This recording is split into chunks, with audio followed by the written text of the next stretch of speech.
welcome to Apologetics 101. I am your host, Christian apologist, Brian Keith Bowen. Today, we're going to be doing the third part to this open-ended series I have on the Arguments of Matt Dillahunty. Originally, I intended this to be its own video series. I even think I might have mentioned that in my last video. I thought I'd do like moral arguments against the Bible. I might still do something like that later on down the road, since I do a little bit more research on some of the attacks that skeptics make along those lines. But this particular one is made by Matt Dillahunty a lot, and a lot of people that support his position, and it's actually a big one that's usually brought up by a lot of skeptics. In fact, let me show a clip of Matt Dillahunty as he is referencing this idea of biblical slavery. Question for both: if you could rewrite the Bible, what would you change? Almost everything. Not quite everything, but almost it. This is like somebody putting one up on a tee for me to point out my favorite thing that I ever said on this subject. So I tried to demonstrate that I could write a better book than the Bible, and that I could prove it to a bunch of Church of Christ preachers by saying I could rewrite the Bible word for word, reverse its position on slavery, and it would be a better book. There's other things in there that I would change as well. But the fact that I could rewrite it word for word, reverse its position on slavery, would make it clearly a better book. Anybody who suggested it wouldn't be a better book by changing that, I mean, they've sacrificed their humanity for the sake of some ideology. So it wouldn't be the only thing I'd change, but that seems to be the easiest example. Yeah, and again, I wouldn't change anything. I fundamentally disagree, probably with Matt's reading and understanding of those passages. So, Gotcha. Also a debate probably for a different time. Yeah, especially since it's incredibly straightforward to buy your slaves from the heathen that surround you, and that you can beat them as long as they don't die within a couple of days. Clearly not what the passage said, but again, for a different topic. Exodus 21. Maybe another day if you guys want. We can have you guys come on. But it'd be nice if you just read it word for word. I won't even have to show up. Just read it word for word. This shows the fundamentalist background of the common online atheist, that it's this hyper perspicuity of, I read it just the Bible and me alone, word for word as it is, with no contextual interpretation whatsoever. Oh, and this is the absolutely pitiful excuse of contextualism to try to excuse barbarism. I read the passage word for word. If this is something that's inspired by a God, the one and only thing you should say is, human beings shall not be owned as property. They are not your property. They're not your money. You don't get to beat them as long as they don't die with them. That's an embarrassing Not what the text is defense to talk about context. What's the context that makes it okay to own people and beat them? The text doesn't actually say it's okay to beat them. It does. It doesn't. But again, for another time, I'll be happy to send you the lectures I've done on the exegetical and the original treatment of the original languages that I sent to you. That was a clip from Matt Dillahunty in his debate with Tyler Villa. I did a review of that debate recently, in which case I did the segment on the falsification. But this particular section of the debate is what got me convinced to do a review of that particular argument that Matt has presented on is slavery condoned in the Bible? And the answer is simply no. It is not, at least not in the conventional sense of what we're understanding it to, forced labor and things like that. It doesn't say it's okay to beat him. Tyler Villa was completely right. I read the passage. I read it to y'all on Exodus 21. We're going to get into that, and we're going to read it, and it's going to show that it's not okay to beat. So it doesn't say it's okay. It never says it's okay. It never says it's okay. In fact, if the person dies as a result, they themselves will be put to death. In addition to that, they actually lose their money because according to the law of Moses, they were allowed to go free if they ever beat them. So it doesn't say it's okay to beat them. again, we're dealing with descriptive, not prescriptive text. At any rate, it's yeah, Matt has just completely got his interpretation wrong on that. But it doesn't say it's okay. It doesn't say it's permissible. It doesn't do any of that stuff. We're going to get into a lot of that stuff as we are continuing our review of this particular argument. And it has to do with alleged slavery in the Bible and the question of, does the Bible condone slavery? Now, Matt uses this a lot. He did it in a recent debate that I did when I did a debate review of a particular debate. There was a particular in the debate. He actually, I didn't cover this in my review, but he actually did reference this later as well, and claimed that there was slavery in the Bible. It's actually a complete mishandling of the text. It takes certain Bible passages out of context. It doesn't understand what a bondservant was in that day and how radically different it was from our idea of slavery. That was our most modern understanding of the word slavery, which is the transatlantic slave trade. The 16th through the 19th centuries. Over there in Europe, the UK, West Africa, United States before the Civil War and things like that. And because of that, a lot of people have a lot of negative connotations when it comes to the word slavery. And a lot of people don't even realize that that what a lot of translations are translating as slavery is actually a bondservant, which is actually not quite the same as how we understand slavery. It's using the same Hebrew word, eved, but it's not. It's not what we understand to be slavery at all. And I'm going to go over that. I'm going to be doing today's video a little bit differently than I normally do. And I'm going to be correcting it in editing and basically putting it all out. So when I say on screen, that's what I mean. And then when I say, sometimes I might call it on the board. Sometimes I might say on the screen. Same thing. If I say I'm going to show a clip, that means I'm going to insert a clip. And I'll tell you that I'm going to do a clip of this particular scene here in order to show it to you. I don't know how to do all the fancy technological stuff, but I do know my way around the editing process, so I think this might work out. If it does work out and it's not too hard and easy enough and doesn't consume too much time doing it, I might start doing a lot of my videos this way, or at least some of them. Alright. But like I said, today I decided to make this part of the ongoing open-ended series that I have on the Arguments of Matt Dillahunty, because this is a common attack that Matt does, and a lot of people that support his arguments make the same attack. He made it in the last debate that I reviewed. He made that attack, and I did reference it a little bit at the beginning.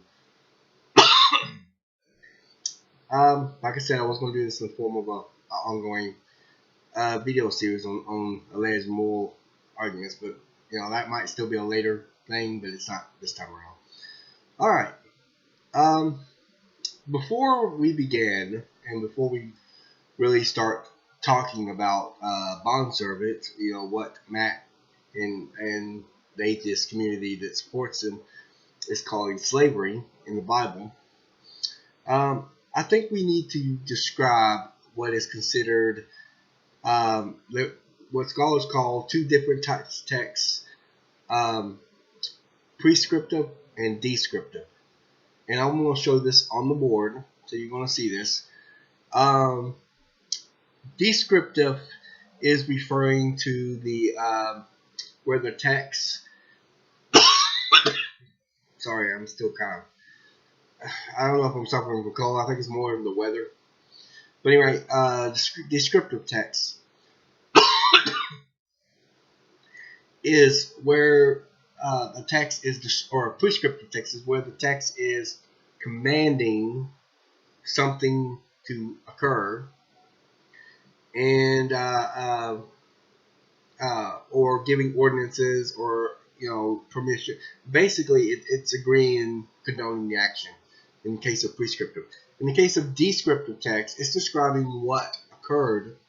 Now that doesn't mean there won't be laws that stipulate it. Of course, laws were only used to stipulate sin. They never made laws, for things that are good or right or just or condonable. There was always laws on polygamy and children that suffer from these kinds of situations and things like that.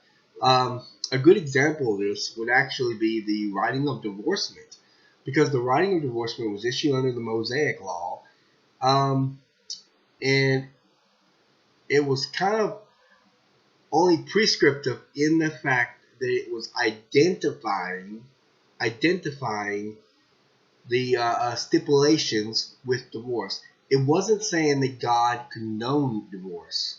He wasn't condoning it. In fact, he was very much against it. In fact, all through the Old Testament we see this. In fact, in Malachi, God said, "I hate divorce." So it's very clear he's against divorce. Then when we get to the New Testament, and Jesus is coming along in the Gospels, and he says that people use the writing of divorcement as an excuse to get divorced for any reason. And Jesus said, yes, he did do that, but he did that because of the hardening of your hearts. But from the beginning, it was not so.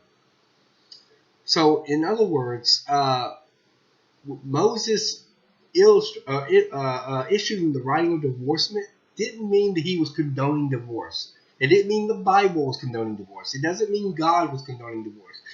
It wasn't meaning that God said it was okay for someone to get divorced. That's not what it meant. It's saying, okay, these people are going to do it anyhow. It's part of, it's something that they do. And in some cases, I'm not with this particular example, but in some cases, it might be part of their culture. It might be part of the way things are going on or happening. And the Bible's being historical. It's saying this is what's going on.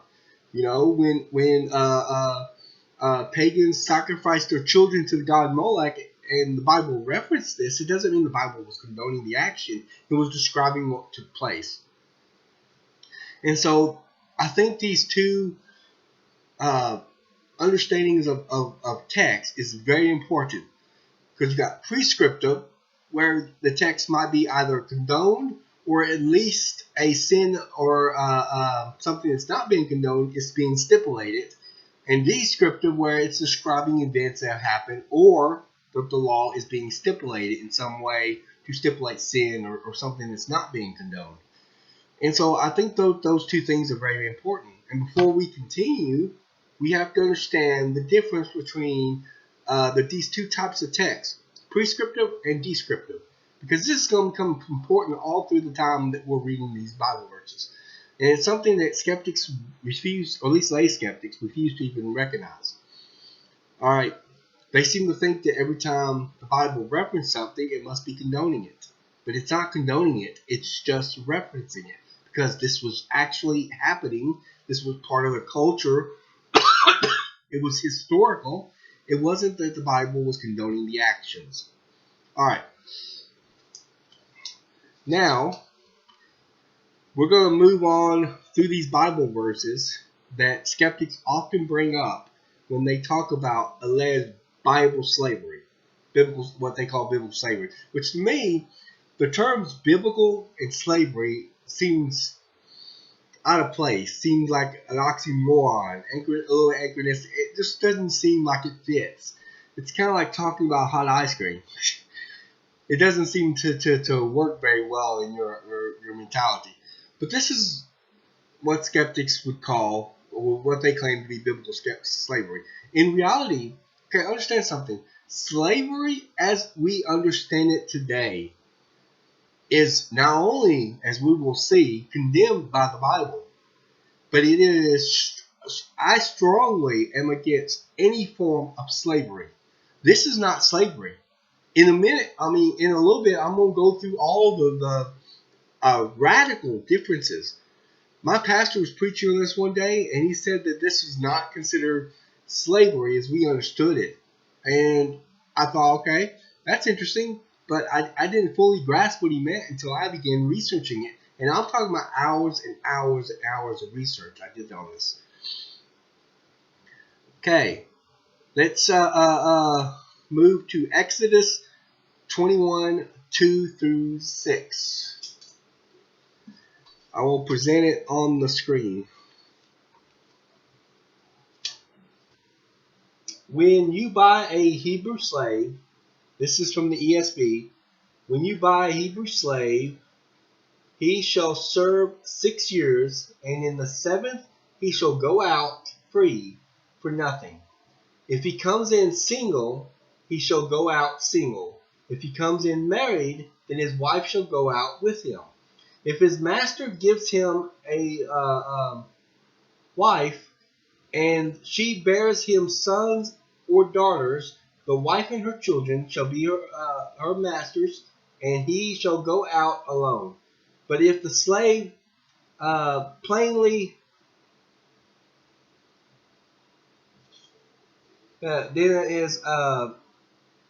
if the slave plainly says, I love my master, my wife, and my children, I will not go out free. Then his master shall bring him to God, and he shall bring him to the door or the doorpost, and the master shall bore his ear through with an awl, and he shall be his slave forever. Now, of course, most translations translates. This is bad. It shouldn't do this. But most translations translates the Hebrew word eved as slave. And it can mean slave. It means slave. It means servant. It means bondservant. They only had one Hebrew word that means the same in all of this. Unfortunately, they still translate it as slave because, okay, one thing you know as a translator, I study ancient language, the ancient language of Hebrew and Greek. And when you translate something, you usually translate it according to the modern English understanding, because languages change over time. And English language is no different than any other language. It changes over time, and so things have to be updated. When the King James translation came out in 1611, it translated like suffer the little children.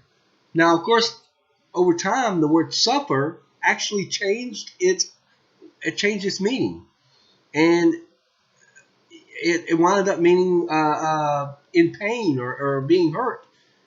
But this is not talking about child abuse. So when we translate that, we would have to translate that in a way that is understood properly by modern listeners or readers in this case.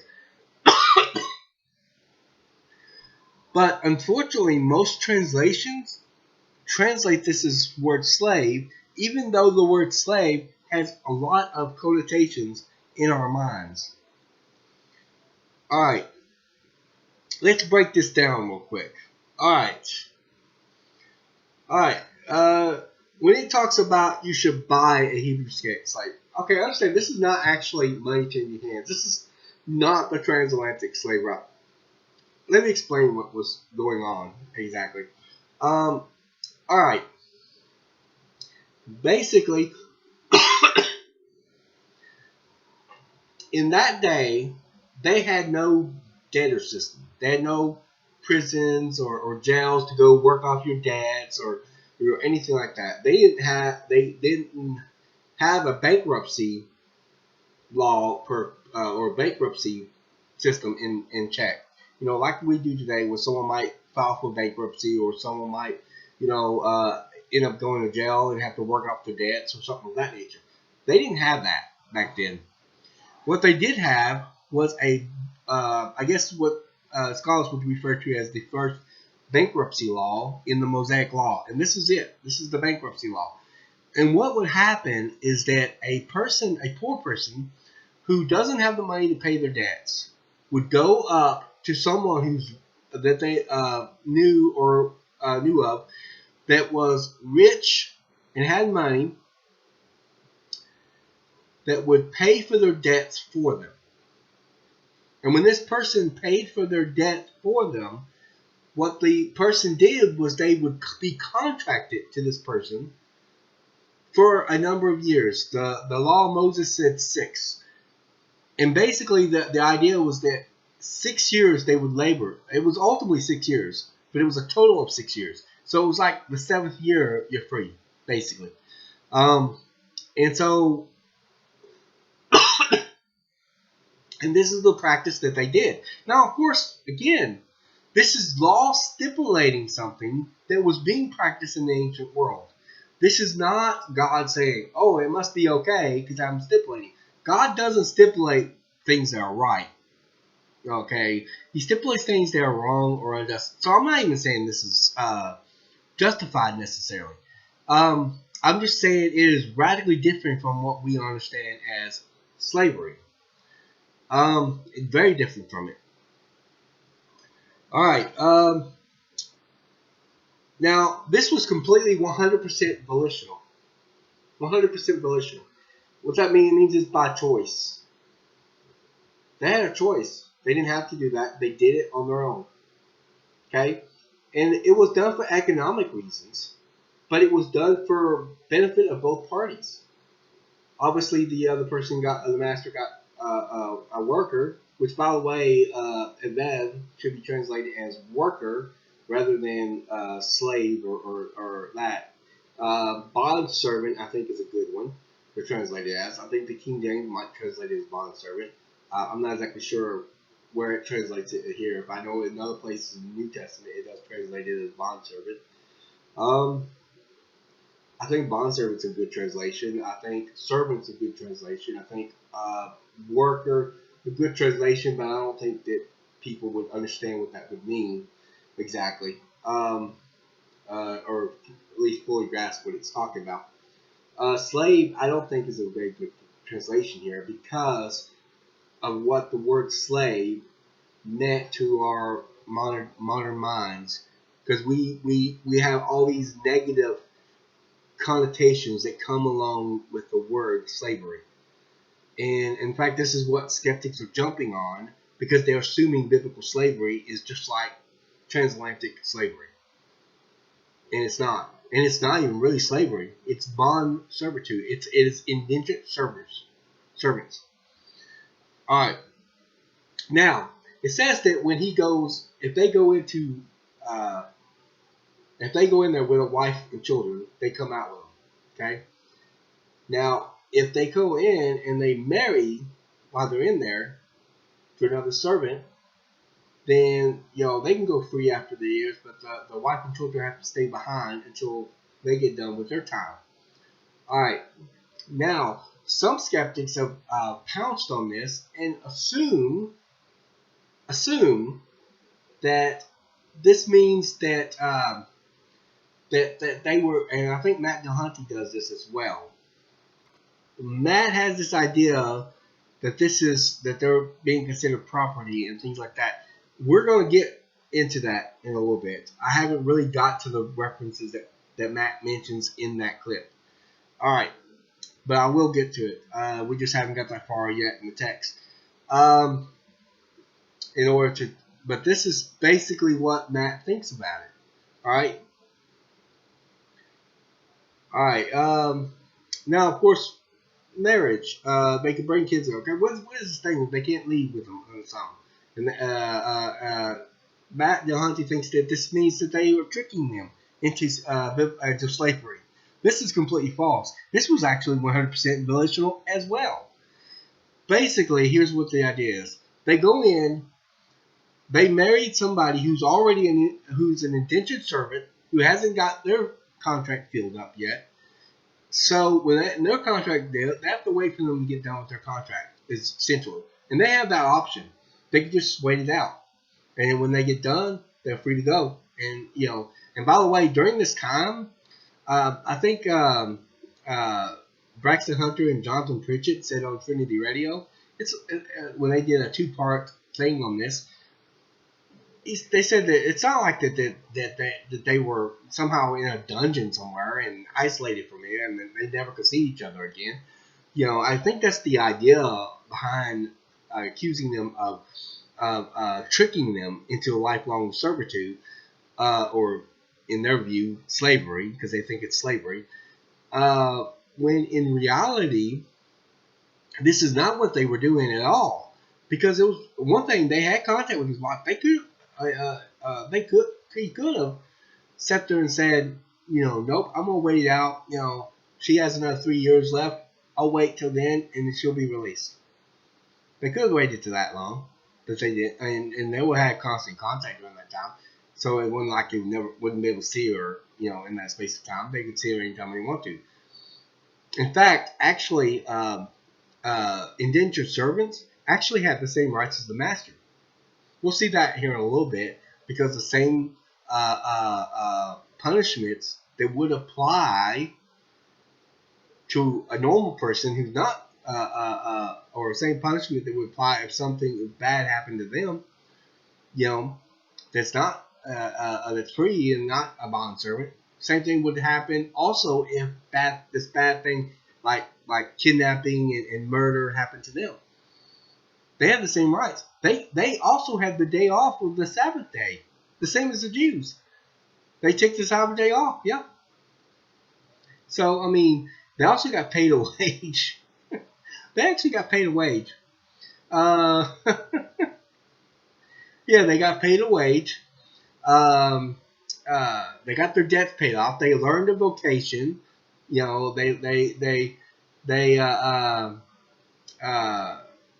It's so they were treated as one of the family. Like I said, under the Mosaic law, they were required to treat their servants just. In a little bit, we'll find out if they were to sit there and abuse them, because there's actually a passage that says if they abuse them, if they lose a tooth, if they lose an eye, it actually says that they are free to go. Free to go. And it says that if they abuse them and kill them, they themselves will be put to death. I haven't got that far yet, but it says that in the passage. They themselves will be put to death. So this is radically, fundamentally different from what is considered slavery. So this is not. So there is no biblical slavery, and there's no slavery condoned by the Bible. That's just absolutely false. Now, of course, the man did have another choice. He could say, you know what? I love my wife, I love my children, and I love my master, and I want to be his servant forever. In which case, they would sit there and go do a ceremony, in which case the servant would have his ear pierced by an awl. I'm not 100% clear on what this was. It was something, I guess, to pierce the ear as a kind of marking of servitude. But this too was 100% 100% volitional. The servant had the choice to not do this. So this is not a way for the Bible to trick people into becoming slaves or something of that nature. No. This was 100% by choice. And it was stipulated in the law as such. Now, of course, in the surrounding world, they had harsh slavery. The Egyptians subjected them to harsh slavery for 400 years. 400 years, they were subjected to harsh slavery. They knew what it was like to endure that kind of condition. This is not referring to that. All right, let's do Exodus 21, 7 through 11. That's a continuation of those passages. When a man sells his daughter as a slave, she shall not go out as the male slaves do.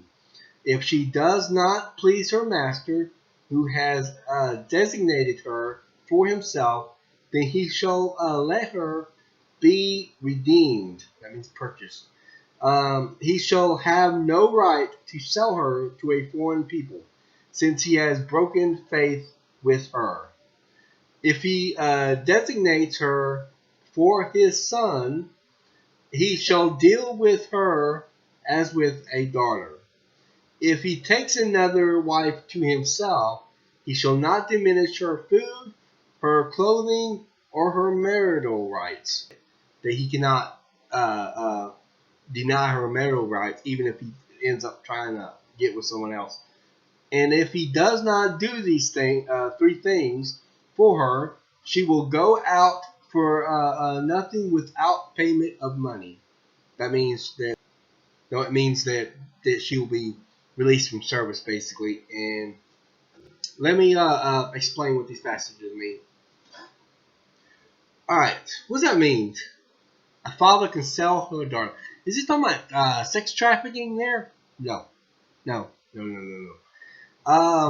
And sell is it's very bad. I don't know why it uses that language, to be honest. I don't want to say it's bad because I don't know if the translation is just a little awkward, or maybe it's the cultural linguistics that's a little awkward. But it doesn't really mean that the father, says, "Here's my daughter. You got $100 on you, and the master pays $100 or something." No, that's not what that's referring to. That's referring to the father getting the debts of the either his debts or his daughter's debts paid for, and his daughter is basically going into marriage. So instead of being a laborer, she's basically marrying him. And of course, this is volitional too. It's by choice. The father and daughter actually had a choice on this. They didn't have to do it, but they had a choice. Okay, because this is 100% volitional. It wasn't forced. And of course, there were stipulations protecting that.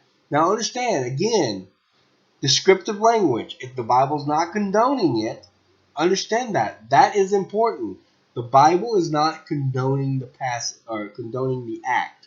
It's stipulating it because to make sure that rights aren't being trampled on, that people aren't being abused, that people aren't trying to use their status as a way of abusing their power and enforcing their will on people and things of that nature. So the law is stipulating these actions. It's not saying it's okay to do all these things, but rather it's describing what went on and it's stipulating them to prevent it from getting out of hand. Now, of course, this was the way the culture was. This way people were doing things. And there was, outside of Israel, it was far more harsher in terms of how they were doing it. But in Israel, this is the way they were doing it. This was the way they were doing it among the Jews. All right. So the father would then give the daughter up for marriage to the master so she can pay the debts of the family. And the master would marry her and take her for his bride. Now, if the master does this, but then decides, you know what, I kind of like this person over here, so I'm going to marry her too. He can deny her marital rights. It says that explicitly. He can't deny her marital rights. She would still have marital rights, even then. All right.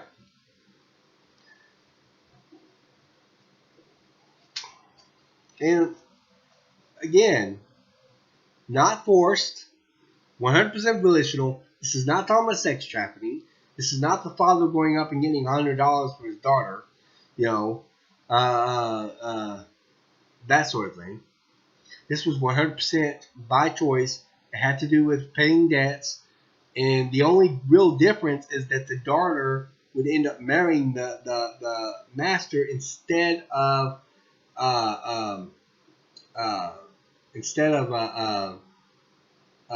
her being a laborer or worker. That's the only difference. All right. Let's go to Exodus 21:16. This is a good one. Again, I'm going to show it on this board here. All right. Exodus 21:16. Whoever steals a man and sells him, and anyone found in possession of him, shall be put to death. What does that verse mean? It basically means that if you set there, the typical slavery, as we understand transatlantic slavery, this would have to do with them kidnapping somebody, taking them from their homes, taking them from the family, and selling them into trade. This was forced labor. So people were being taken. By the way, this has to do racially with groups of people because of their nationality, color of their skin, that sort of thing, which is radically different from what this is referring to.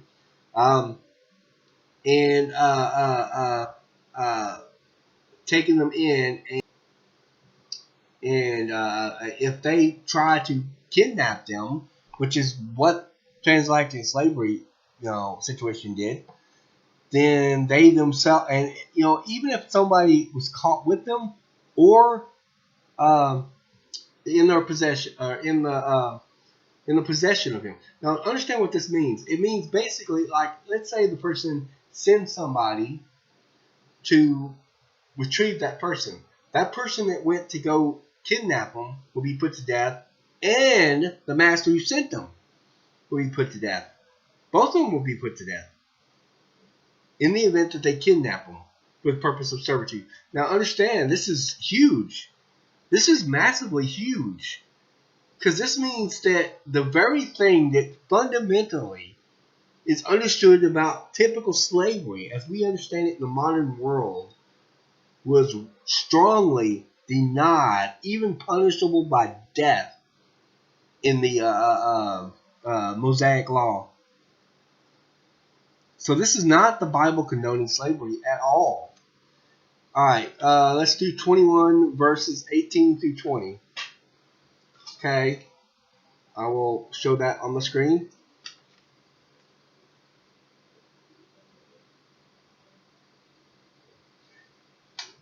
All right, when men quarrel with one strikes the other. Now this is one that was brought up or referenced or alluded to by Matt Dillahunty in that clip I showed you. Well, he took the passage out of context. So I backed up, and I'm taking this passage within the context. All right. He's talking about if the servant gets into a fight. Okay. All right. Talking about two people fighting. When men quarrel and one strikes the other with a stone or with his fist, and the man does not die but takes to his bed, that means he just fell ill as a result of it. He was just injured but didn't die. Then if the man rises again and walks outdoors with his staff, that means he at least has a staff to lean on. He who struck him shall be clear. What that means is that the person will not have to face death penalty if he's not dead. He has to be actually dead for them to be faced the death penalty. Only he shall pay for the loss of his time and shall have him thoroughly healed. That means he had to look after him to make sure he was being healed. Okay. Now, verse 20. When a man strikes his slave, okay, this is in the context of fighting and so forth. He says, if the person in question attacks his slave, he attacks him, he smites him, he hits him. When a man strikes his slave, male or female, with a rod, and the slave dies under his hand, he shall be avenged. Now, interesting, the word used for slave, or the word used for avenged, is actually the Hebrew word nakam. And what nakam means is uh, uh, it means literally avenged in the Hebrew, but it's only used in the Old Testament to apply to the death penalty. So he's saying if that slave dies, he himself will be put to death, is ultimately what he's saying. Now, what about that last part? For the slave is his money. I'm reading, of course, like I said, from the ESV. Okay? And some translations poorly translates it as property. Now, in the clip I showed you, Matt tried to sit there and say that somehow, because he said that they're not their money, which might be an implication to this particular translation, that they're not that somehow this is undervaluing them as a human being, but that's not what that being a source of income doesn't undervalue as a human being in the first place. Plus, it's just the either or fallacy going off the rails. The reality is that someone could be both a source of income and valued as a human being at the same time. Also, Matt claimed that it said he was property. It actually doesn't say that. The Hebrew word for money or silver, which is what it was, it's actually the Hebrew word kesef, which basically means money or silver in the Hebrew language. In fact, I would reference Brown Driver Briggs' Hebrew English lexicon, which is actually the top scholarly lexicon in the world. One of them. I think there's like another one, Baumgartner. But that's one of the top scholarly lexicons in the world on the Hebrew language. Okay? And on page 494 of Brown Driver Briggs, it actually identified kesef as money or silver. And what it's talking about in the context of the passage is that the master, if the slave survived, he didn't die, like maybe it was unintentional. I think some translation says it was unintentional. It was accidental. Maybe there could be some other. If he dies after a couple days, then he could. It could be some other reason for him dying. Well, if he managed to live, it says that then you don't have to. He won't be killed or punished for it because he is his money, and what that means, kesef, it does not mean that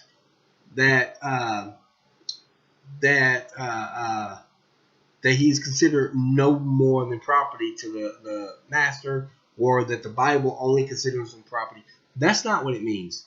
What it means is that the master still suffered punishment of some form, but the punishment was a loss of income. Like if he managed to die after a couple days, and can't tell whether he died of his injuries or something else, then the master suffered from loss of income. Basically, he was still being punished for it because he no longer had income, the debt wasn't paid off, etc. So that's what that means. It doesn't mean property. Matt has it completely wrong because he doesn't understand the original language. He doesn't bother looking at other Bible translations. He probably just went with King James or something like that and ran with it.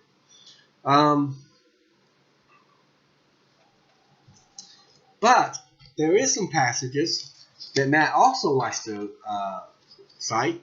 In fact, he actually cited it on a episode of That's All of the Atheist Experience on YouTube, where he actually someone called in and talked to him about slavery, And he cited Leviticus 25. And so you're like, oh, well, that must prove that. In the comment section of the debate that I just got through reviewing, that I made a debate review of, in the comment section, not my debate review of the actual debate itself, someone actually made a reference to Leviticus 25, as if that proved his position. Let's go to Leviticus 25. I'll now show those passages on the screen. Chapter 25, 39 through 55 of Leviticus. Alright, I'm playing this on the screen. It's going to be on the screen. Alright. If your brother becomes poor besides you and sells himself to you, you shall not make him serve as a slave. He shall be with you as a hired worker, which, if this is taken in context, it's understanding this in light of a bondservant. Hired worker, and as a sojourner, he shall serve with you until the year of Jubilee. Now, this was every 50 years. There was a thing called Jubilee, where all the Israelites would turn back to the land that they sold. Let's say they became poor, they had to sell their land. Well, it stipulated that they would sell it to a certain amount of price, depending on how many years left until Jubilee, or how many years left that they had, if they were like bondservants, So what this would mean is they get all the land back and all the debts would be forgiven. And this would also mean that they would be like no longer bondservants at that point. And so if someone buys a land, they knew that they had a certain amount of time that they could, do anything with it before the year of Jubilee. All right. So it's saying, okay, if your brother becomes poor besides you and sells himself to you, you shall not make him serve as a slave. He shall be with you as a hired worker and as a sojourner. This means basically he's equal. He shall serve with you until the year of Jubilee. Then he shall go out from you, he and his children with him, and go back to his own clan and return to the possessions of his fathers.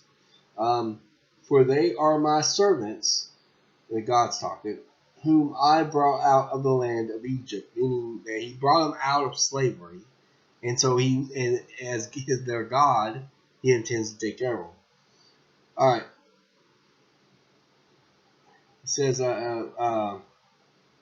fathers, for they are my servants, whom I brought out the land of Egypt. They shall not be sold as slaves. Now, Leviticus 25 is one of the main passages, along with Exodus 21, that skeptics point to. But he says they should not be sold as slaves. All right, and that they would be equals. You caught that, didn't you? All right.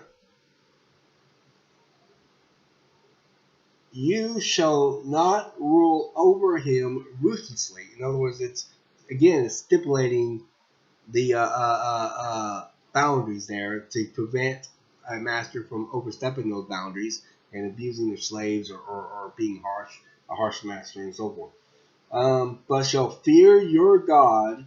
As for your male and female slaves, whom you may have, you may buy male and female slaves from among the nations that are around you.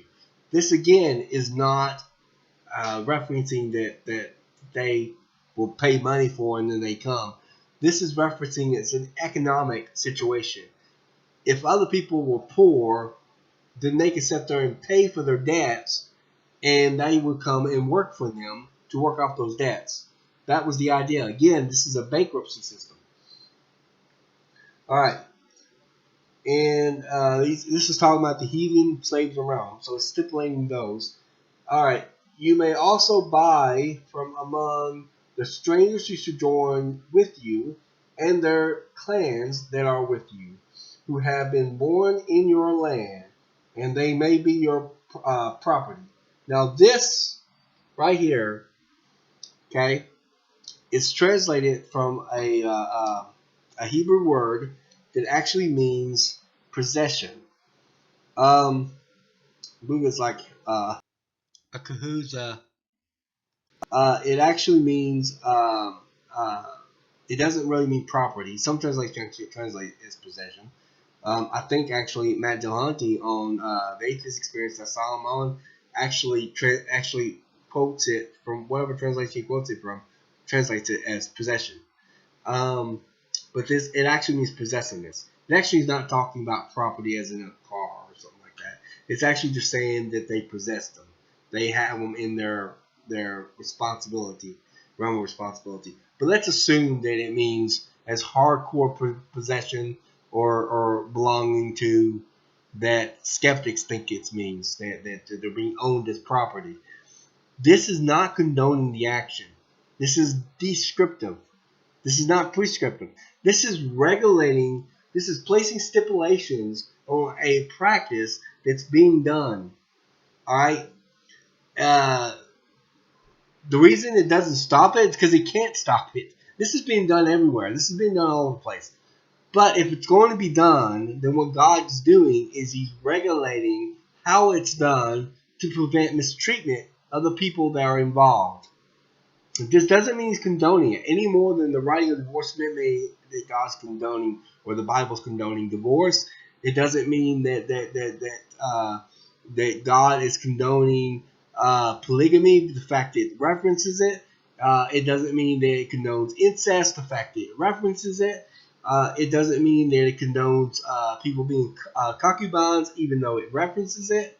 It doesn't mean it's condoning it when it talks about pagans sacrificing their children to the god Molech. It doesn't mean it approves of any of those situations. Not one. Because they're descriptive. They're talking about what actually takes place. And God puts stipulation on sin. He don't put stipulation on good things. He puts stipulation on things that are bad.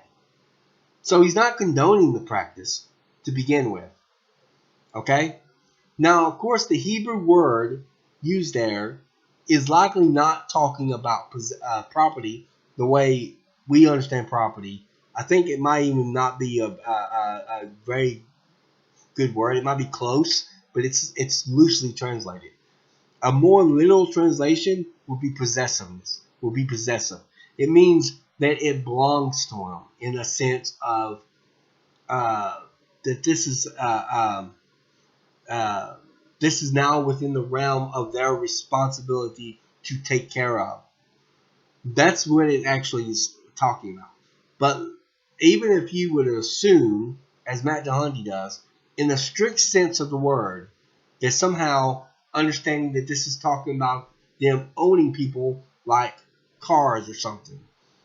Even if that was the case, it's not, because this is actually not talking about what is usually referred to as cattle slavery.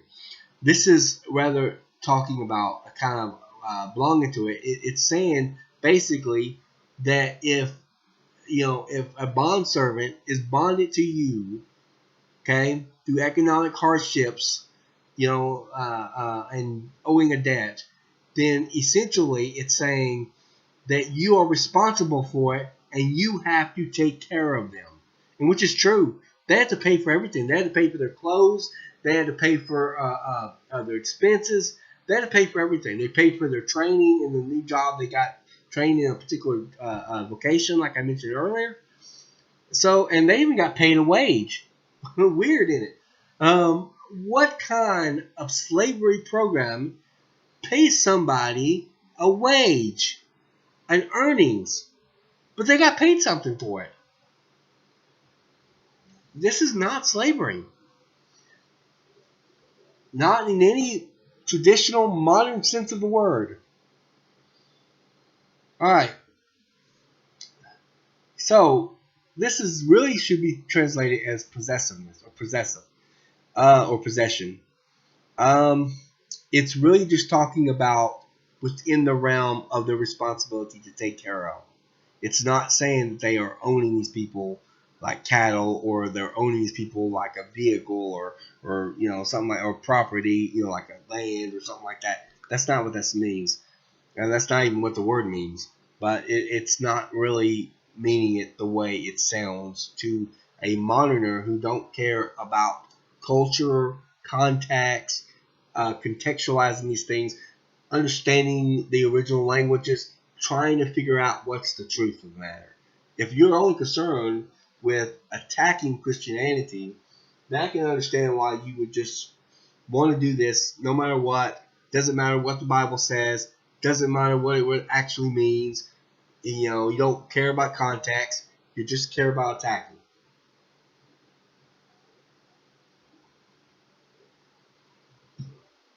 This is unfortunate. But this is the way a lot of internet skeptics and atheists are. All right. It says, you may bequeath them to your sons after you inherit as a possession. This is using the same word. Forever. You may make slaves of them, but over your brothers, the people of Israel, you shall not rule one over another ruthlessly. Now, of course, this is dictating the people of Israel mainly, the Mosaic Law. But understand something. It was the reason why they were ruling over the slaves or the bondservants of other nations longer than they would of Israel is because this is in context talking about the year of Jubilee. Now, in the year of Jubilee, they would all go back to their own land, but the pagans and the heathens didn't have a land to go back to because they were not part of the Israelite. They were not part of Israel. And as a result, they didn't have this land that they were giving up, you know. So they really didn't have nowhere to go. So what they would have to do is fulfill their contractual obligations. All right. What about bondservants in the New Testament? The New Testament, it was quite different with the New Testament bondservants.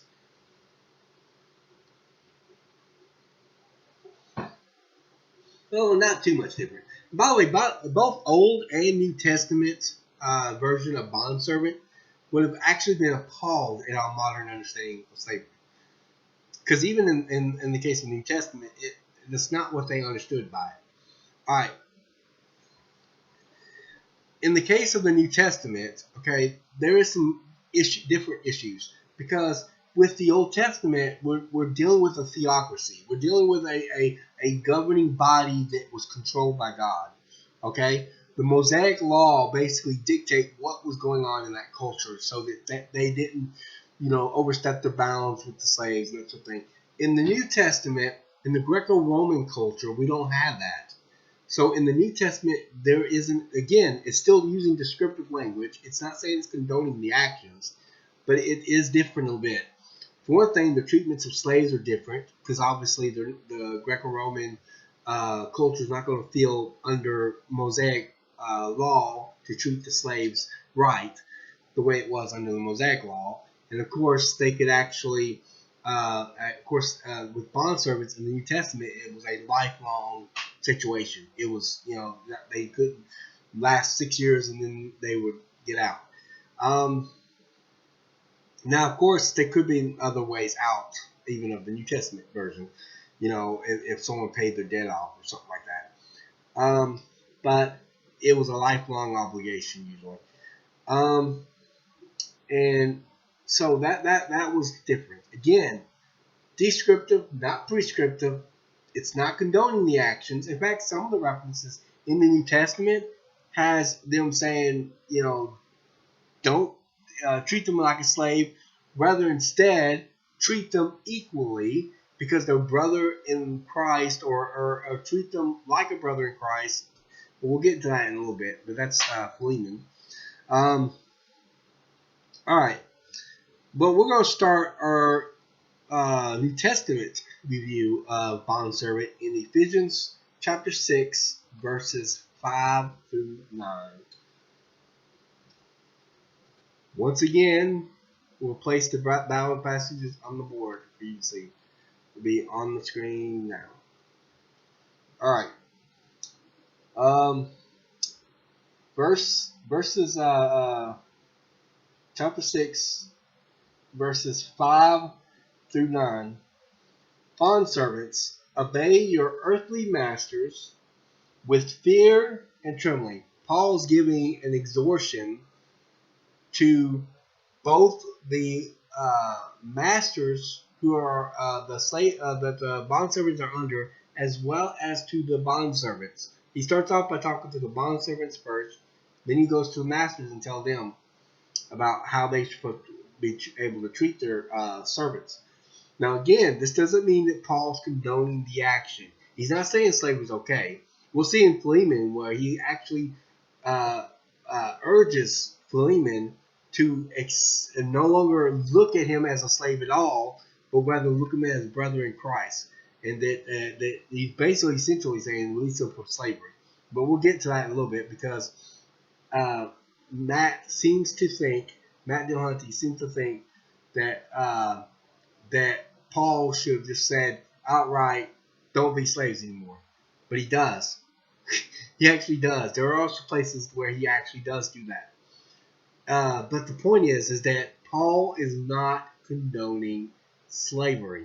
He's not doing that at all. He's not even condoning servitude. But he is going to stipulate how they should be treated. Alright? Now remember, in the Greco-Roman culture, they could do what they want to. They could treat them like they want to. Now, of course, there were limits, and they didn't quite be as bad as the transatlantic slave traders were, but it wasn't quite as the kind of treatment that they received under the Mosaic Law, though. All right. It says, bondservants, obey your earthly masters with fear and trembling, and sincere heart, as you would Christ, not by the way of eye service, as people pleasers, but as bondservants of Christ, doing the will of God from the heart, rendering service with a good will as to the Lord, goodwill as to the man, rendering service with a good will as to the land, as to the Lord, and not to man, knowing that whatever good anyone does, this he will receive back from the Lord, whether he is a bondservant or is free. Masters, do the same to them, and stop your threatening. In other words, stop threatening them, stop being harsh to them, quit it. All right. Knowing that he who is both their master, capital M, and yours is in heaven, and that there is no partiality with him. In other words, as far as Jesus is concerned, we shall all be treated equally.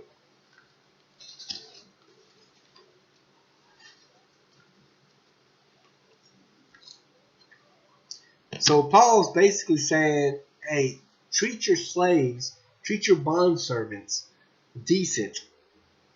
Okay? Treat them as equals, because there is no partiality with Christ. By the way, Greco-Roman slaves were educated.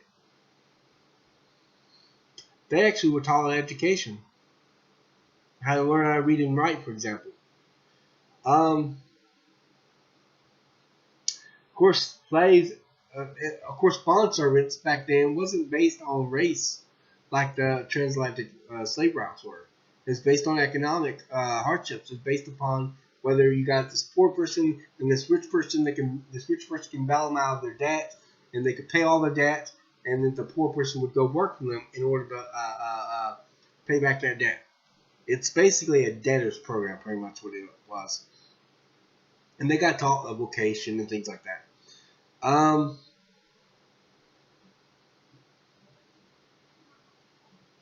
course, there was ways out of it, as I already mentioned. They only had a limited amount how they work, at least in the Old Testament. But even in the New Testament, there would have been ways out of it. The master could have actually set them free or something of that nature. This is what Paul urges Philemon to do. course, they weren't allowed to beat them. It says that if they beat them, they go free. I mentioned that already. All right, let's cite 1 Corinthians 7, verses 20 through 24. Each one should remain in the condition in which he was called. Were you a bondservant when called? Do not be concerned about it. In other words, don't be bothered by it, because you know what Jesus is your master. He's your Lord, so you don't have to worry about it. All right, this is what he says. Now, of course, that would probably look all bad to an atheist. Oh, what do you mean? Don't worry about it. It's about putting your faith in Christ. All right. Anyway, says when you were a bondservant, were you a bondservant when you called? Do not be concerned about it, but if you can gain your freedom, avail yourself of the opportunity. This is interesting because a lot of times Matt Dillahunty will say, well, Paul doesn't, it would be nice if Paul told him to stop having slavery. But here he is, he's saying, hey, first opportunity you got to be free, go for it. He's telling him to. Go for it. Alright. For he who was called in the Lord as a bondservant is a freedman of the Lord. Likewise, he who was free when called is a bondservant of Christ. You were bought with a price. Do not become bondservants of men. So, brothers, in whatever condition each was called, there let him remain with God. So he's saying, basically, if you're a bondservant, you don't have to worry about it because you're freed in Christ. But he's not telling them stay in that situation. He says when the opportunity presents itself for you to get free, by all means, go and toward your freedom.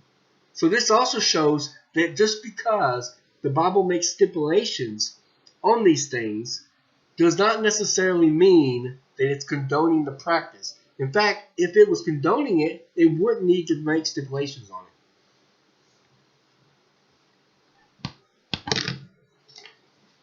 Also, in terms of racism, Acts chapter 17 tells us that we're under one blood. And that Peter in Acts acknowledged even that God is no respecter of persons. This shows that the Bible is not being racist at all. And racism was a big part of the transatlantic slave traders. They thought they were inferior.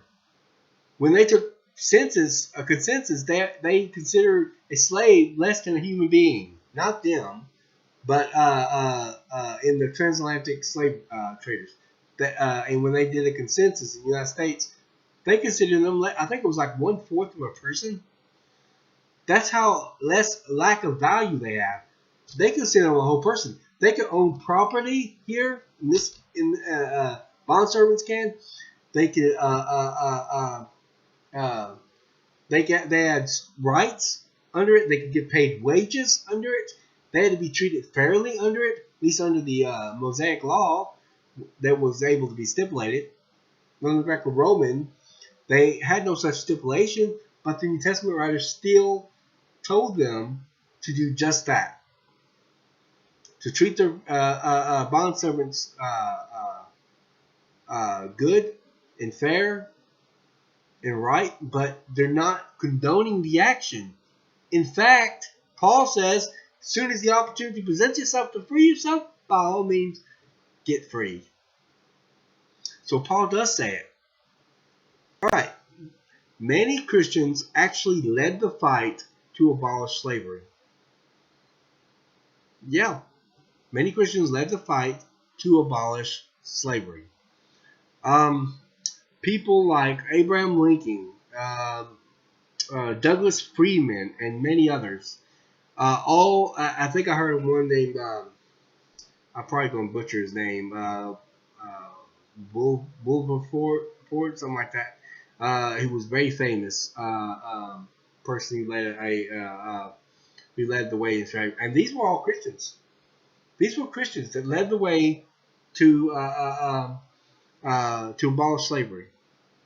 Where do you think they got it from? The Bible. Now, was there people, just like in the case of the Salem witch trials, there were always going to be people that's going to take Bible passage out of context, the way skeptics are doing, and then abuse it, except they're doing the opposite of what skeptics are doing. Instead, they're condoning the actions based on their mishandling of the text of the Bible. And they have done that. And there were people that did that. I don't deny that. But in doing so, they were doing it for a specific agenda. And they were intentionally taking the Bible out of context so that they can set forth a practice that was condoned by many others in that day, including themselves.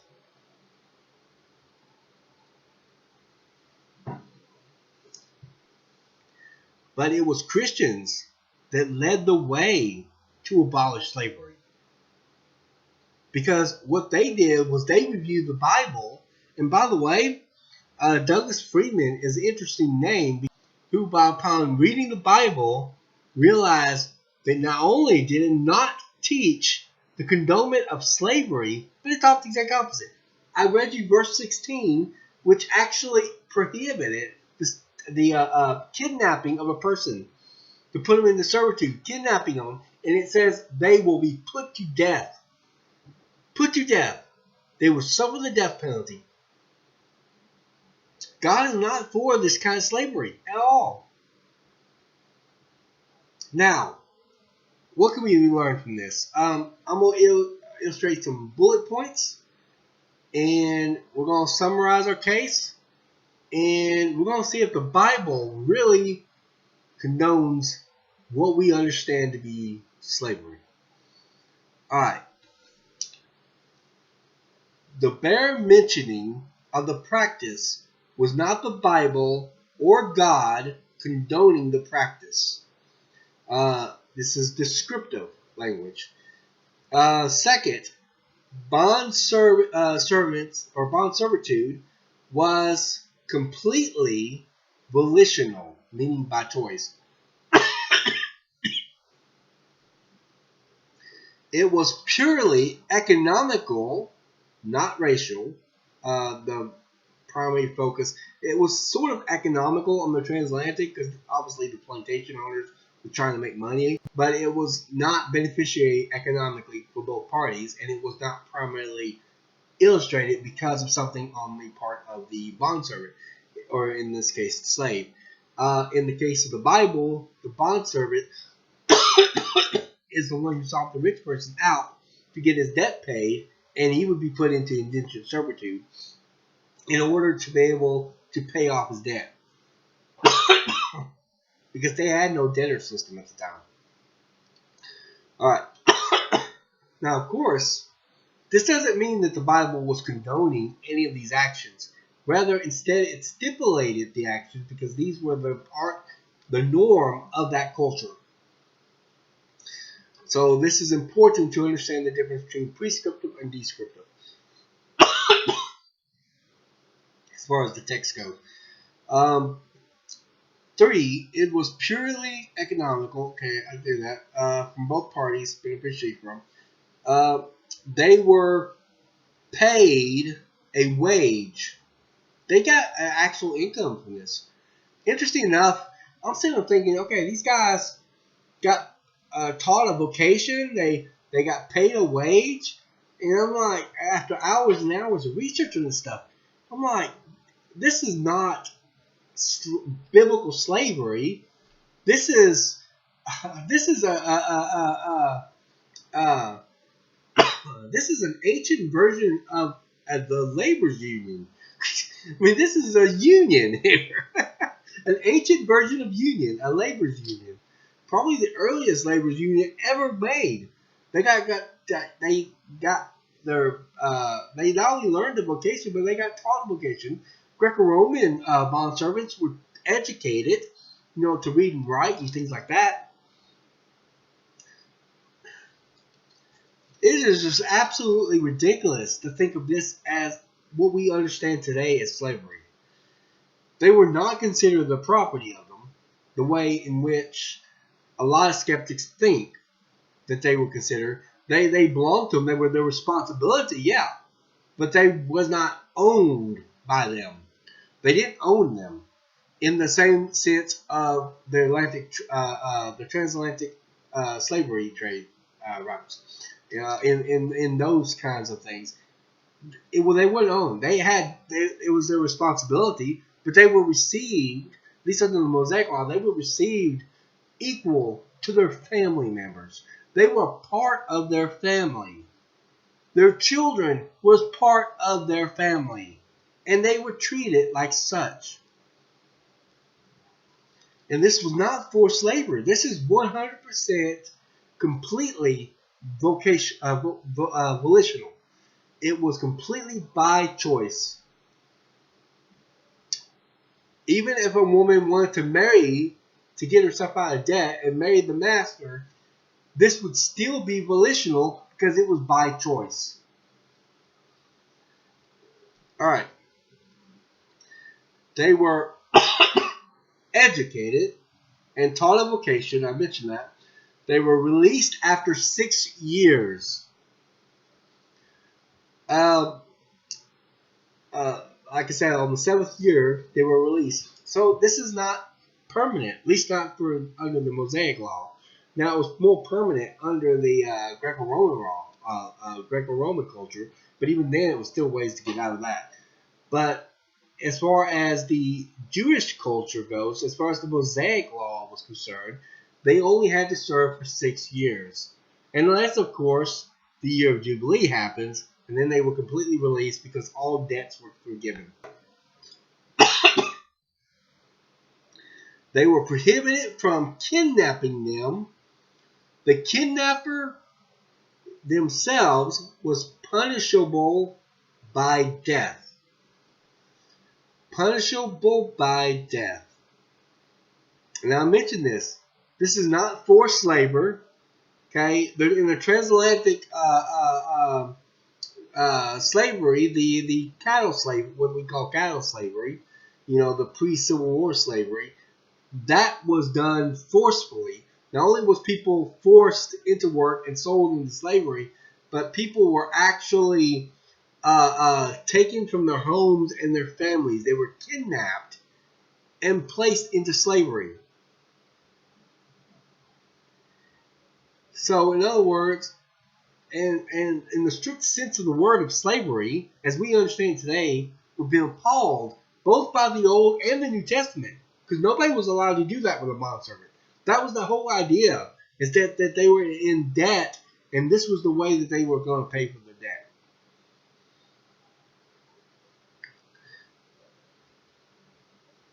They were prohibited from beating them. They couldn't beat them. The law of Moses said if they were to get beaten, it says if they lost a tooth, if they lost an eye, it doesn't matter. If they were beaten, they were set free. Wow. All right. And of course, if the master killed them while beating them, then he himself would be put to death. They had rights. Slaves under the transatlantic or the cattle slavery, the pre-Civil War slavery, they didn't have rights. They had zero rights. They were never given rights. I told you, when census was taken, they were considered a fourth of a person. And I'm surprised that they would consider them that much, given the fact of how they view slavery. They consider these people less than human. They didn't even give them rights. But these people had rights. They had rights. The laws, of course, were created to stipulate the proper care and treatment of bondservants. Now, again, remember, descriptive language, it's not condoning the action. In fact, if it was something good and condonable, then obviously it would need laws to stipulate it. It needs laws to stipulate it because if it doesn't do that, what would happen is that the master, would abuse the slave, do whatever he wants to, kidnap them, sell them into slave. I mean, all kinds of stuff would happen. A duplication of what we experience. But God set these laws in place to prevent these things from happening. It was not to say, I condone these actions. I condone the culture, that brought these things into being. He's not condoning the practice by stipulating it to prevent people from being mistreated and for things getting out of control. All right, they were allowed to own property. Now, again, Matt Dillahunty has this thing where he thinks that somehow they're considered property to the masters. And they're not. They're actually considered the same as family. But who ever heard of property owning property? They were allowed to own property. And I mentioned already that they had rights.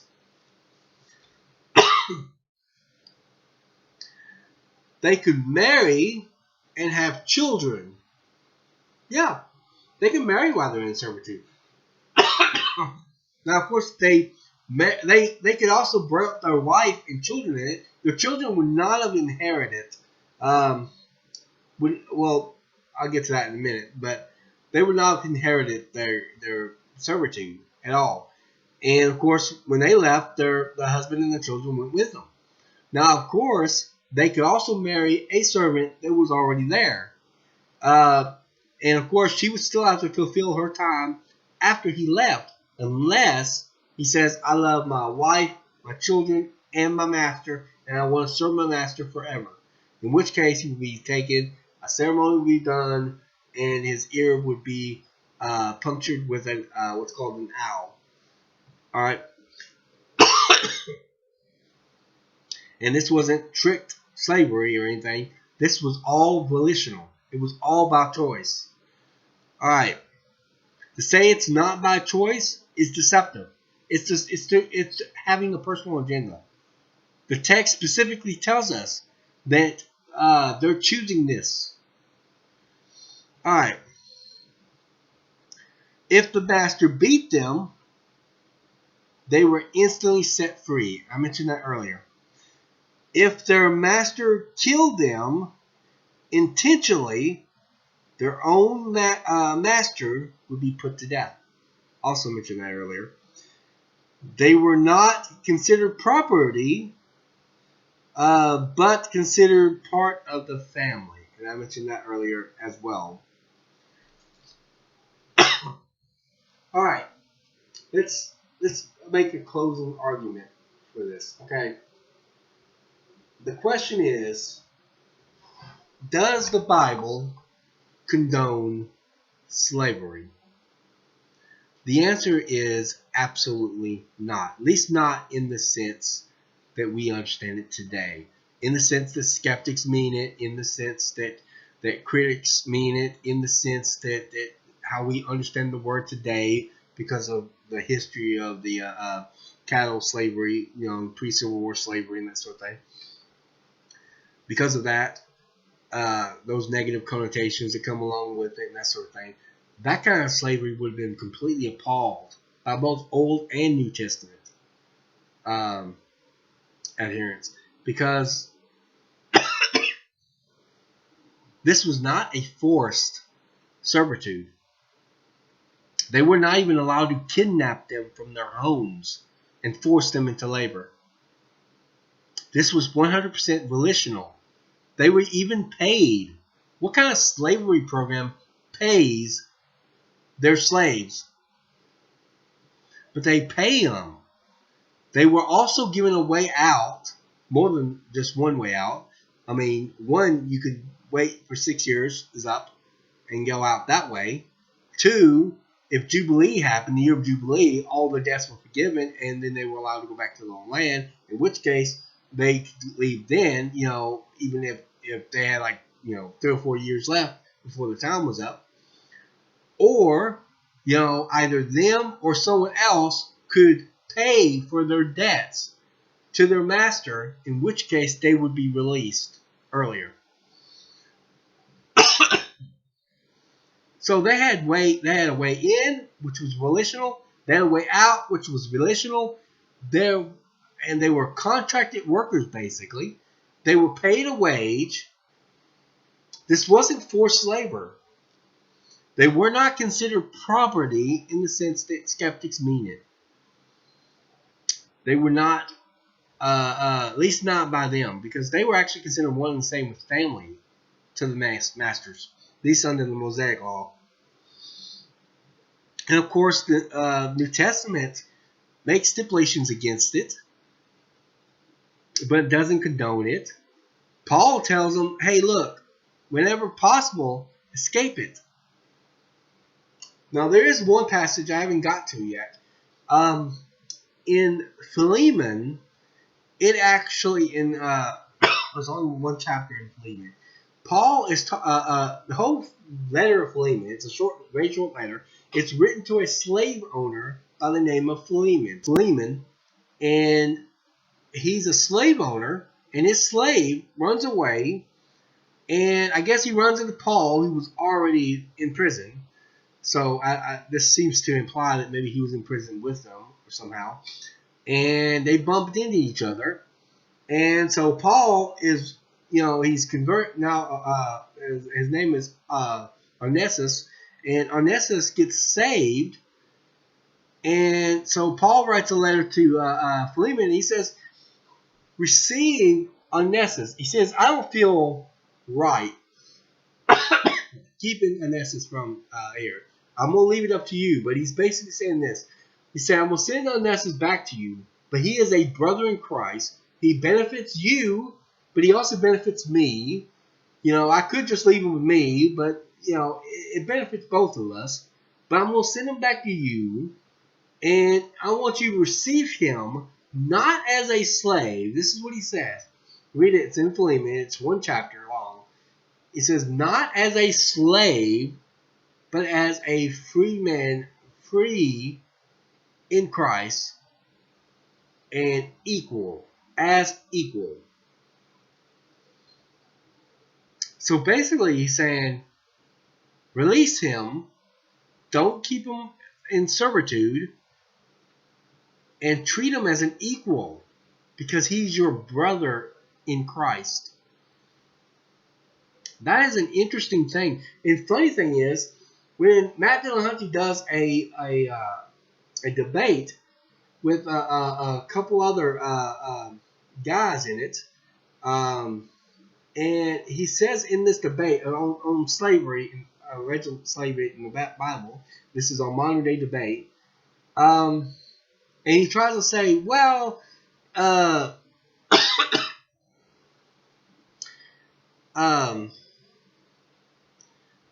this is not that what would be good if Paul actually said, let the slave go free. But he does say that. He does say that. He says, let the slave. He says, don't consider him no longer a slave, a bondservant. That's how it's translated. Should be translated. But consider him equal and receive him as a brother in Christ.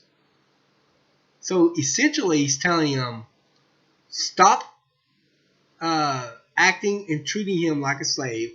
Don't consider him a slave, because he's not a slave, because he is your equal, and you're both brothers in Christ. And receive him as such. And of course, Paul also gave stipulations of how to treat bondservants. It wasn't Paul condoning the action, but saying, hey, look, treat them just and fair. But even in those passages, it says, whenever the opportunity presents itself for you to be free, by all means take it. So this is not the Bible condoning slavery. I've went through countless number of passages in Old Testament and New Testament. It's not condoning slavery. Stipulating something, referencing something is not condoning it. It's not the same as condoning it.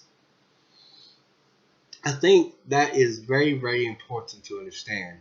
That's why I started this whole thing off talking about prescriptive and descriptive texts and the difference between those two. Because I think that's important for us to understand. This is descriptive text, not prescriptive. It's describing an event or something that was happening in that culture, in that day and age, but it doesn't mean just because it references it, that means it's condoning it. That means God's allowing it because he thinks it's okay. Now, in some of the what you saw in the clip earlier, Matt is saying, okay, it's the Bible saying it's okay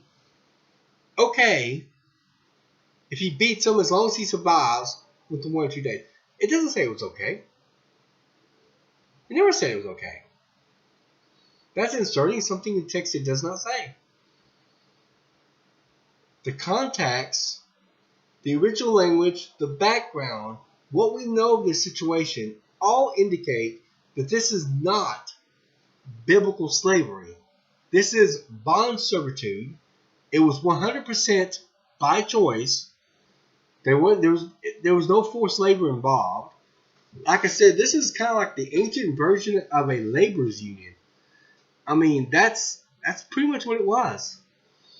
It's a debt relief type program because they didn't have jails back then to arrest somebody and have them work their debt off that way.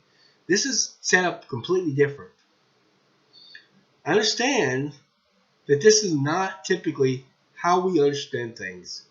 That when the word slavery is entered into our brain, we just automatically have all these negative connotations that come along with the word. I get that. But I also get to understand truth, to know truth, to correctly understand what is true and what is false.